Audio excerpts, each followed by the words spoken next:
पकड़ के न्यूजीलैंड को। बेटा सरफराज खान ने जो इनिंग खेली है ना, उसने तमाचे मारे हैं लोगों के मुंह के ऊपर। 125 नॉट आउट है, 125 नॉट आउट है। सरफराज खान और ऋषभ पंत बहुत ही टॉप क्लास बैटिंग करी, मजा आया देख के। स्पेशली ऋषभ पंत ने जो छक्के कराए, छक्के समझते ना, 5 छक्के, एक तो 107 या 8 मीटर का छक्का कराया, लेकिन टू गुड, 1 रन की कमी से सेंचुरी नहीं हो सकी। रह गई सिर्फ 54 रन के ऊपर 7 खिलाड़ी आउट हुए भारत के, और उसके बाद कहानी कहीं पर भारत के हक में नहीं रही। इसमें तारीफ करनी पड़ेगी। तो भाई साहब 107 रन इंडिया के पास डिफेंड करने को, सरफराज और ऋषभ पंत की बदमाशी के बाद एक बाय एक करके भाई साहब सब चलते बने। उसके बाद ऋषभ पंत ने जो खेला, पकड़ के बजाया उसने। टिपिकल ऋषभ पंत इनिंग आई है बेटा। 46 नॉट आउट एक टीम है, और वो टीम अब टेस्ट मैच जीतने वाली है। 356 की लीड थी, और अब वो लीड कहीं ना कहीं कोई 10-12 रन की रह गई है। समझ आती है, दिमाग में कोई बात बैठती है। बेटा पाकिस्तान टीम इधर होती ना, तो ये लीड क्या, पाकिस्तान इधर मैच लुढ़का होता, हारा होता।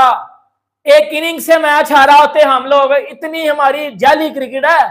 लेकिन आप टीम इंडिया की क्रिकेट देखो, आप टीम इंडिया की गेम देखो भाई। उन्होंने जिस तरह की क्रिकेट खेली है, जिस तरह का जो है वो उनके प्लेयर्स ने आके इंटेंट शो किया। सरफराज 70 पे खेल रहा था आज, चाहता तो अपने 100 के लिए बड़ा टाइम ले सकता था, उसने नहीं लिया, उसने नहीं लिया।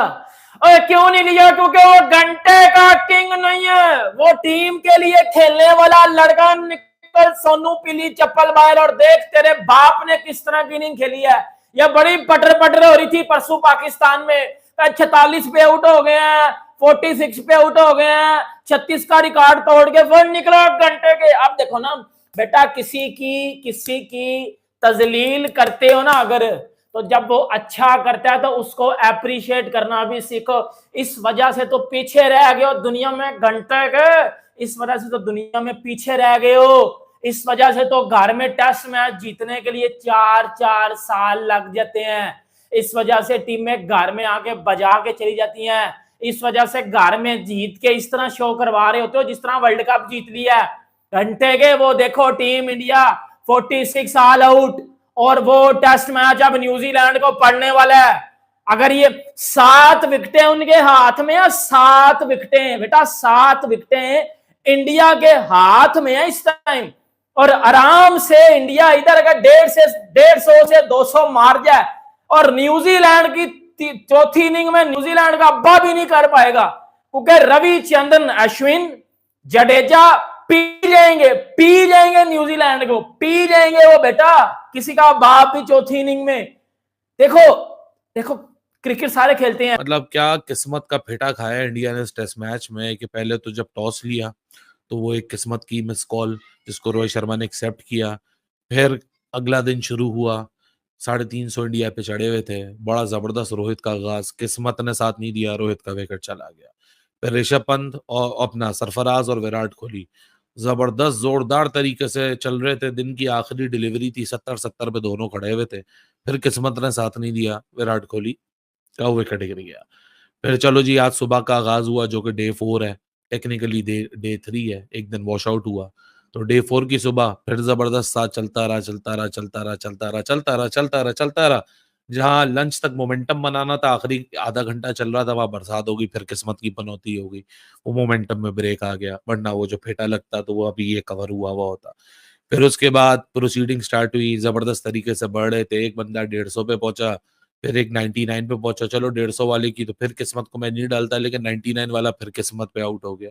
मतलब उसकी भी आप बहादुरी देखो कि उसका टेस्ट सेंचुरीज के नंबर्स देखो, टेस्ट मैचेस के नंबर्स देखो, और साथ में फिर 7 वो ऐसे स्कोर देखो जो वो 90 में आउट हुए। ऋषभ पंत की बात कर रहा हूँ। मतलब क्या फ्लैम्बॉयंस के साथ खेलता है, क्या सेल्फलेस तरीके से खेलता है, टीम के लिए खेलता है। ऐसे लोग तो यार डिजर्व करते हैं सेंचुरीज। फिर किस्मत ने साथ नहीं दिया। फिर भाई साहब भाई केएल राहुल, ऑल तो मैं केएल राहुल को काफी डिफेंड करता हूँ, लेकिन डिफेंड करता हूँ उसकी पोटेंशियल के ऊपर। आज उसके पास एक टेलर मेड सिचुएशन थी जहाँ वो अपने पोटेंशियल के ऊपर कुछ नहीं करना था यार। कोई यार डीमंस नहीं थे, आपने एक प्रॉपर बेसिक क्रिकेट खेलनी थी, आप डोर्स को खोल के चले गए और one by one like a 9 pin team India के आखिरी 7 विकेटें बगैर कोई डैमेज किए इतना ज्यादा वो निकल गई। खैर चलो 82 से 107 का भी ये आ गया क्योंकि एक 100 रन का एक 3 फिगर का एक साइकोलॉजिकल एडवांटेज है। फिर किस्मत ने साथ दिया कि चलो जी इनका बॉल इतना घूम रहे हैं नया, ये मैट हेनरी और विलियम रोर के बड़ा जबरदस्त चल रहे हैं, तो इनके पास भी भाई बुमराह सिराज है, मौसम ऐसा है, कंडीशंस ऐसी है, नया बॉल है, नया बॉल तो ऐसा यहाँ नाच रहा है कि जैसे पता नहीं क्या हो गया, एकदम से यहाँ लॉर्ड्स की सिचुएशन बन गई है। तो वहां फिर किस्मत ने 4 बॉलों बाद साथ नहीं दिया। तो यार जो इंडिया की भी इस पूरे टेस्ट मैच में जो लक का फैक्टर है ना, वो शायद इंडिया के साथ नहीं है। लेकिन 107 रन है, 107 run, India should fight it out, क्योंकि वो जो एम्बैरेसमेंट थी ना 46 वाली, वो खत्म हो चुकी है। Nobody can take away the fact from team India के 46 फॉर 10 के बाद 350 अपने ऊपर लगवाने के बाद 350 उतारने के बाद आपने 107 रन चढ़ाए हैं। That is a tag of the respect that Team India has regained. So whatever and whosoever mock 46 for 10, वो भी अजीब ही पागल ही लगेगा, क्योंकि जो रिकवरी हुई है वो बड़ी कमाल है। बट बीच में अफसोस ये होता है कि जो चलो विराट और रोहित के बाद जो सरफराज और ऋषभ पंत ने जिस तरह आज इनिंग्स खेली, जिस तरह how they got into the skins of New Zealand bowlers, that advantage was loosened up by two awful strategies, two awful game lack of game awareness जो कि आई के राहुल और रविंद्र जडेजा के सामने से, मतलब जिस तरीके से ब्लंडर मारा है ये दोनों ने, मतलब being seniors they should have understood the conditions कि चलो तुम यार ऋषभ पंत और तुम नहीं बन सकते सरफराज, तो तुम लोग अपनी मॉडस ऑपरेंडी से इस पीरियड को सी ऑफ करो, बॉल नया है, चलो तुम लोग को समझ नहीं आ रहा है, तुम लोग भी पेयर पे खड़े हुए हो, एक होता है एक आपका मेंटल थॉट प्रोसेस होता है जिसके दिमाग के कोने में कहीं ना कहीं ये सारी बातें चल रही होती हैं। लेकिन यार इतने सारे एक्सपीरियंस के साथ भी आपको वो फेज गुजारना था और कुछ नहीं करना था।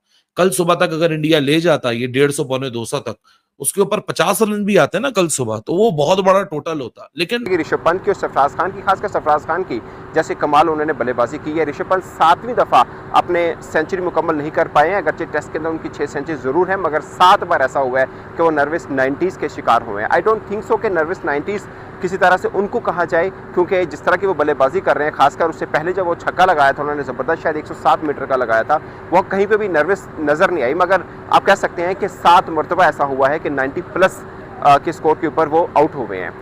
आप कह सकते हैं कि वो अपनी इंडिविजुअल गेम नहीं करते हैं, टीम के लिए खेलते हैं। जो पैटर्न उन्होंने शुरू में लेकर रखा होता है उनको फ़र्क नहीं पड़ता कि वो 90s पे खड़े हैं, उनको अपना सेंचुरी मुकम्मल करना है, जो स्टाइल है उस स्टाइल के साथ लेके चला जाता है। इसलिए ऋषभ पंत के ऊपर बहुत बात की जाती है। यही बात है कि ऑस्ट्रेलियाई क्रिकेटर्स भी उनको बहुत वेटेज देते हैं। जब जो बॉर्डर गावस्कर सीरीज़ के ऊपर बातचीत होती है, इसलिए ऑस्ट्रेलियाई जो खासकर फास्ट बॉलर हैं वो ऋषभ पंत को बहुत मानते हैं कि वो एक अच्छे और मंजे हुए बल्लेबाज हैं भारत के। मगर जहाँ पर अब उनके आउट होने के बाद, सरफराज के जाने के बाद कोई और बल्लेबाज टिक नहीं पाया और सिर्फ 54 रन के ऊपर 7 बल्लेबाज आउट हुए भारत के। और उसके बाद कहानी मुझे लगता है कि भारत के हाथ से बिल्कुल निकल चुकी है, क्योंकि 107 रन चाहिए, बैड लक की वजह से मजीद मैच नहीं हो पाया और शायद 2-4 ओवर होते हुए कभी विकेट मिलती। But I don't think so कि अब भारत के हाथ में कुछ खास रहा है, क्योंकि जिस तरह की पिच अभी तक भी बिहेव कर रही है, जितनी खुले में बैटिंग हो रही थी, अगरचे आखिरी 54 रन के ऊपर 7 विकेटें जरूर गिरी है, मगर ओवरऑल बैटिंग ठीक तरह से हुई उस पिच के अंदर। और आप देखें कि न्यूजीलैंड बॉलर्स की ठीक ठाक किस्म की पटाई भी की, खासकर सरफराज ने और ऋषभ पंत ने। और मुझे लगता है कि मैं जो पहले प्रेडिक्ट कर रहा था कि भारत